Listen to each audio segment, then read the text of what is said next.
Assalamualaikum warahmatullahi wabarakatuh. Nama saya Uswatun Hasanah, NIM T 2018-1222.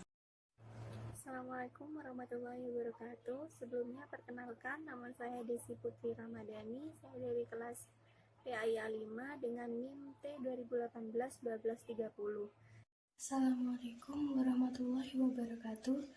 Perkenalkan, nama saya Nindi Ramadhani Wardani, NIM T 2018-1238. Nah, di sini saya akan memaparkan sebab yang mengenai penggunaan alat kontrasepsi dalam Islam. Nah, pengertian kontrasepsi sendiri itu menurut Kamus Bahasa Indonesia bermakna cara mencegah kehamilan dengan penggunaan alat-alat atau obat pencegah kehamilan seperti spiral, kondom, pil-pil, dan lain sebagainya. Dalam bentuk-bentuk dan fungsi kontrasepsi itu sendiri, bentuk-bentuk kontrasepsi itu sendiri banyak sekali, antara lain pil KB. Nah, pil KB adalah alat kontrasepsi wanita yang pertama sudah sangat populer di kalangan wanita. Nah, pada pil KB ada yang di dalamnya terdapat kandungan hormon progesteron dan juga yang dikombinasikan antara estrogen dengan progesteron. Yang selanjutnya suntik KB atau alat kontrasepsi. Nah, dalam suntik KB untuk wanita yang diikuti oleh setiap 3 bulan sekali. Hal ini dilakukan untuk mencegah ovulasi atau pelepasan sel telur, akan tetapi dengan melakukan suntik KB secara sering akan menyebabkan kelainan, akan terhambat tanpa melakukan hal yang lainnya.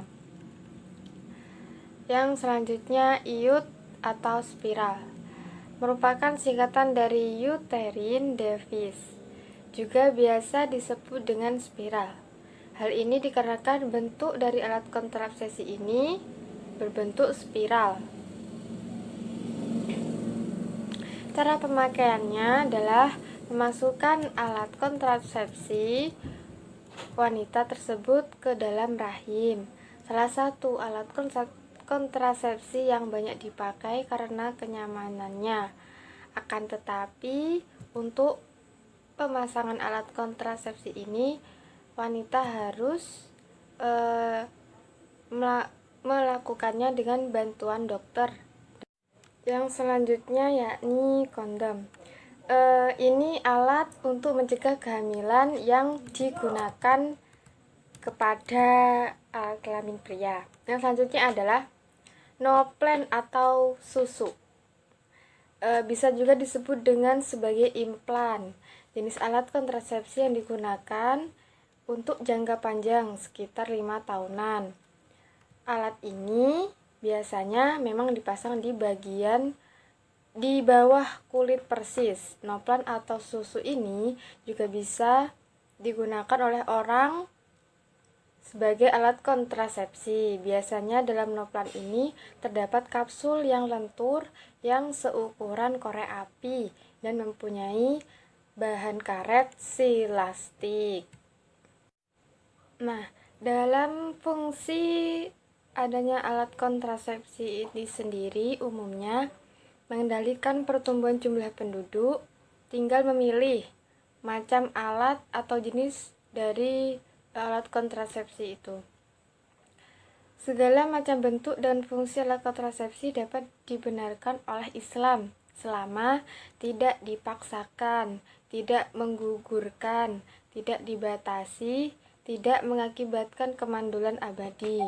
Nah, semua bentuk-bentuk alat kontrasepsi yang telah disebut di atas, yang pada umumnya berfungsi mengendalikan pertumbuhan jumlah penduduk atau menunjukkan jarak waktu yang diperlukan antara kelahiran seorang anak dengan kelahiran berikutnya, disebutkan dalam firman Allah SWT dalam Al-Quran surat Al-Ahqaf ayat 5, yang artinya mengandungnya sampai menyapinya adalah 30 bulan.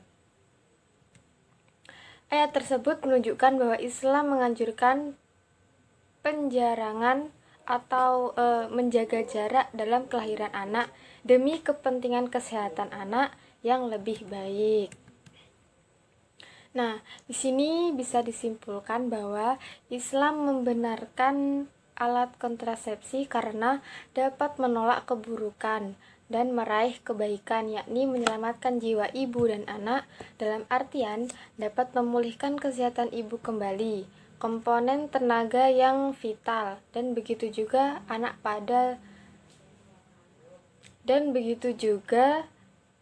dapat tumbuh dengan sempurna. Sekian dari saya, dilanjutkan dengan pemateri selanjutnya. Disebut dengan sebagai implan, jenis alat kontrasepsi yang digunakan untuk jangka panjang sekitar 5 tahunan. Alat ini biasanya memang dipasang di bagian di bawah kulit persis. Noplan atau susu ini juga bisa digunakan oleh orang sebagai alat kontrasepsi. Biasanya dalam noplan ini terdapat kapsul yang lentur yang seukuran korek api dan mempunyai bahan karet silastik. Nah, dalam fungsi adanya alat kontrasepsi ini sendiri umumnya mengendalikan pertumbuhan jumlah penduduk, tinggal memilih macam alat atau jenis dari alat kontrasepsi itu. Segala macam bentuk dan fungsi alat kontrasepsi dapat dibenarkan oleh Islam selama tidak dipaksakan, tidak menggugurkan, tidak dibatasi, tidak mengakibatkan kemandulan abadi. Nah, semua bentuk-bentuk alat kontrasepsi yang telah disebut di atas, yang pada umumnya berfungsi mengendalikan pertumbuhan jumlah penduduk atau menunjukkan jarak waktu yang diperlukan antara kelahiran seorang anak dengan kelahiran berikutnya, disebutkan dalam firman Allah SWT dalam Al-Quran surat Al-Ahqaf ayat 5, yang artinya mengandungnya sampai menyapinya adalah 30 bulan.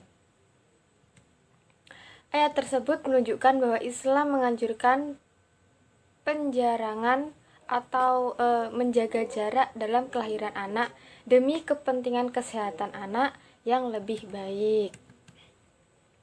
Nah, di sini bisa disimpulkan bahwa Islam membenarkan alat kontrasepsi karena dapat menolak keburukan dan meraih kebaikan, yakni menyelamatkan jiwa ibu dan anak, dalam artian dapat memulihkan kesehatan ibu kembali, komponen tenaga yang vital, dan begitu juga anak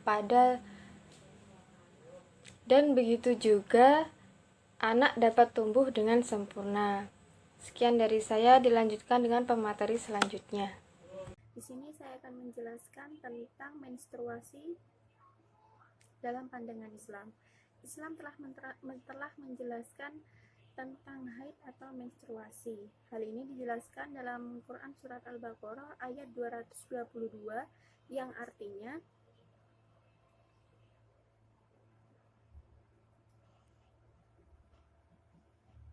dan mereka menanyakan kepadamu Muhammad tentang haid. Katakanlah, itu adalah sesuatu yang kotor. Karena itu, jauhilah istri pada waktu haid, dan jangan kamu dekati mereka sebelum mereka suci. Apabila mereka telah suci, campurilah mereka dengan sesuai ketentuan yang diperintahkan oleh Allah kepadamu. Sungguh Allah menyukai orang yang taubat dan menyukai orang yang menyucikan diri.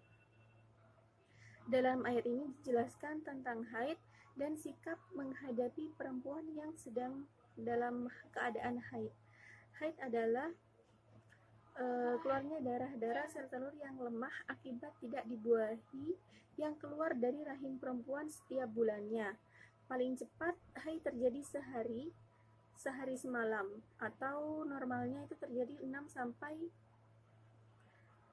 7 hari.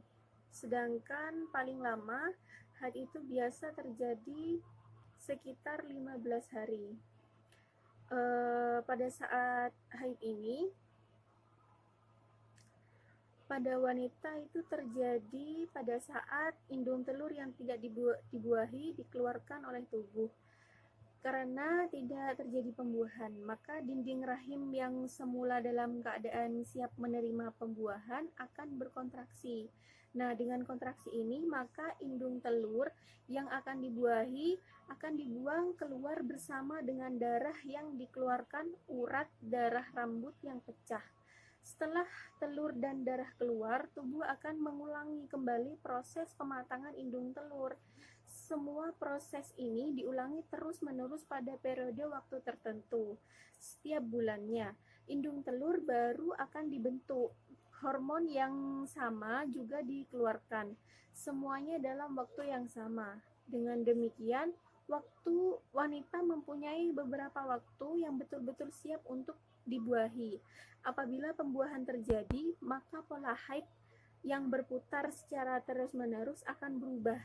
Terjadinya kekosongan di dalam rahim hanya dapat diketahui melalui pemeriksaan anatomi kandungan dengan menggunakan peralatan yang canggih. Mungkin hanya ini yang bisa saya sampaikan. Terima kasih. Wassalamualaikum warahmatullahi wabarakatuh. Baik, di sini saya akan menjelaskan tentang konsep keluarga sakinah, mawaddah, dan warahmah dalam perspektif Islam. Yang pertama, yaitu pengertian sakinah. Kata sakinah berasal dari bahasa Arab yang berarti ketenangan hati. Sedangkan dalam Kamus Besar Bahasa Indonesia, sakinah berarti damai, tempat yang aman dan damai. Sedangkan mawadah juga berasal dari bahasa Arab dari kata wadda yawuddu mawaddatan yang berarti kasih sayang. Dan rahmah juga berasal dari bahasa Arab dari kata rahimah farhamu, rahmah, yang berarti mengasihi atau menaruh kasihan, belas kasihan atau mengasihi. Keluarga sakinah adalah keluarga yang hidup dalam keadaan tenang, tentram, dan setia. Selangkah ada sama dimakan, dan kalau tidak ada sama dicari. Selanjutnya, pengertian mawaddah. Keluarga mawaddah itu adalah keluarga yang hidup dalam suasana kasih mengasihi, saling membutuhkan, hormat menghormati antara satu dengan yang lain. Kata mawaddah ditemukan sebanyak 8 kali dalam Al-Quran. Secara keseluruhan dengan kata-kata yang seakar dengannya. Semuanya berjumlah 25. Kata mawaddah berasal dari wadda, ya wadda, yang berarti mencintai sesuatu dan berharap untuk bisa terwujud. Menurut Al-Asfahani, kata mawaddah bisa dipahami dalam beberapa pengertian. Yang pertama berarti cinta atau mawaddah, yang kedua berarti kasih sayang, dan yang ketiga yaitu berarti ingin. Selanjutnya pengertian rahmah. Kata rahmah baik sendiri maupun dirangkai dengan kata ganti dhamir seperti rahmati dan rahmatuka ditemukan di dalam Al-Quran sebanyak 114 kali. Secara keseluruhan dengan kata lain yang semuanya 339 seakan dengannya. Kata rahmah berasal dari rahimah, yarhamu, yang berarti kasih sayang, yakni sifat yang mendorong untuk berbuat kebajikan kepada siapa yang dikasihi. Menurut Al-Ashfani, kata rahmah mengandung dua arti, kasih sayang dan budi baik atau murah hati. Kata rahmah yang berarti kasih sayang adalah dianugerahkan oleh Allah Subhanahu wa Ta'ala kepada setiap manusia. Artinya, dengan rahmat Allah tersebut, manusia akan mudah tersentuh hatinya jika melihat pihak lain yang lemah atau merasa iba atas penderitaan orang lain. Bahkan, sebagai wujud kasih sayangnya, seorang berani berkorban dan bersabar untuk menanggung rasa sakit. Keluarga rahmah adalah keluarga yang berhubungan antar sesama anggota keluarga tersebut saling menyayangi, mencintai, sehingga kehidupan keluarga tersebut diliputi oleh rasa kasih sayang. Selanjutnya, pengertian ayat tentang keluarga sakinah, mawaddah, dan warahmah itu adalah keluarga yang telah dapat memenuhi seluruh kebutuhan keimanan, ketakwaan, dan akhlakul karimah secara sempurna. Kebutuhan sosial, psikologis, dan perkembangannya, serta dapat menjadi suri tauladan bagi lingkungannya. Untuk mencapai keluarga sakinah, mawaddah, dan warahmah, ini tidaklah terbentuk dengan otomatis apabila telah menikah saja, tapi harus ada upaya yang serius dari kedua suami istri, terutama harus dapat menempatkan posisi di situasi keluarga dan melaksanakan tugas dan kewajibannya secara berimbang pula.